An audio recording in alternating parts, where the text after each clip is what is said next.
Commander ZYX-9 stared at the swirling spiral of forbidden stars through the viewport of her reconnaissance vessel.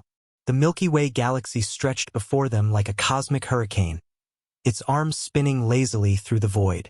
For 3,000 cycles, the Galactic Council had maintained the quarantine protocols. No vessel was permitted within 10,000 light-years of the restricted zone.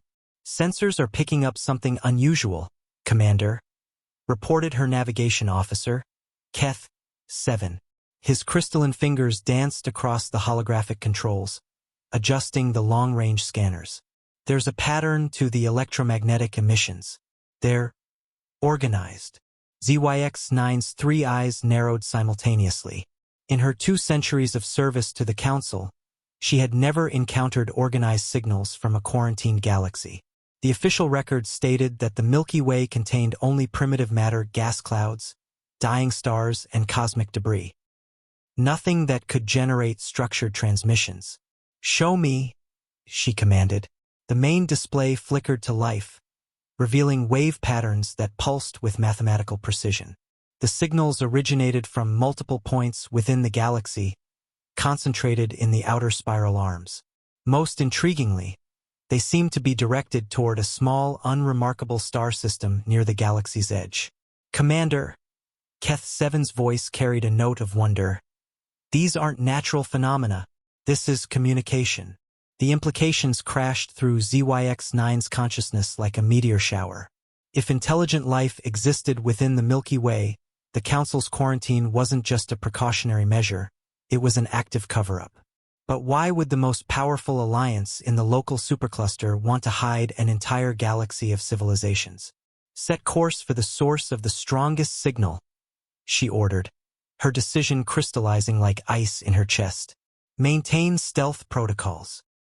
As their ship slipped across the invisible boundary that had stood inviolate for millennia, ZYX-9 felt the weight of cosmic law pressing against her conscience. She was committing an act that could result in her exile to the void, or worse.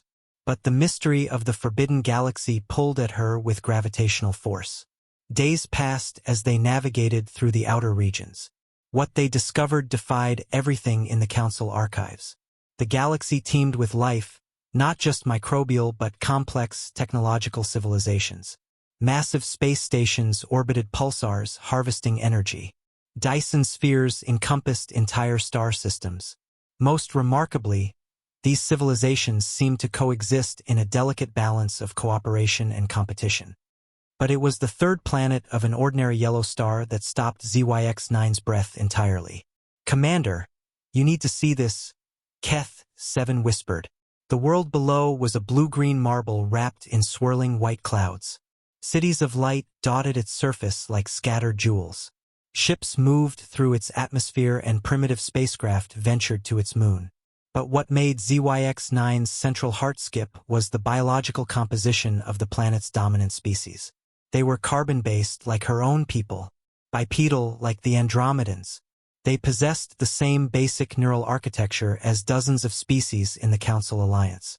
Yet, according to every genetic marker her sensors could detect, they had evolved here independently. "Impossible," she breathed. "The probability of convergent evolution producing such similar results across galactic distances." "Commander," Keth 7 interrupted, "I'm detecting massive energy signatures approaching our position. Council enforcement ships." Through the viewport, ZYX-9 watched as sleek black vessels emerged from subspace, their weapons already charging. They had been discovered. As the enforcement fleet surrounded her small ship, ZYX-9 realized the terrible truth. The Milky Way wasn't quarantined to protect the galaxy from outside contamination. It was quarantined to protect the universe from learning what the humans represented, proof that consciousness, intelligence, and the spark of civilization weren't unique gifts granted to the chosen few. They were universal constants, waiting to bloom wherever conditions allowed. The Council's greatest secret wasn't the existence of humanity. It was what humanity meant for every other species in the cosmos. They were not alone in their capacity for wonder, for growth, for becoming something more than the sum of their atoms. As the enforcement ships closed in, ZYX-9 smiled with all three of her mouths. Some secrets, once discovered, could never be buried again.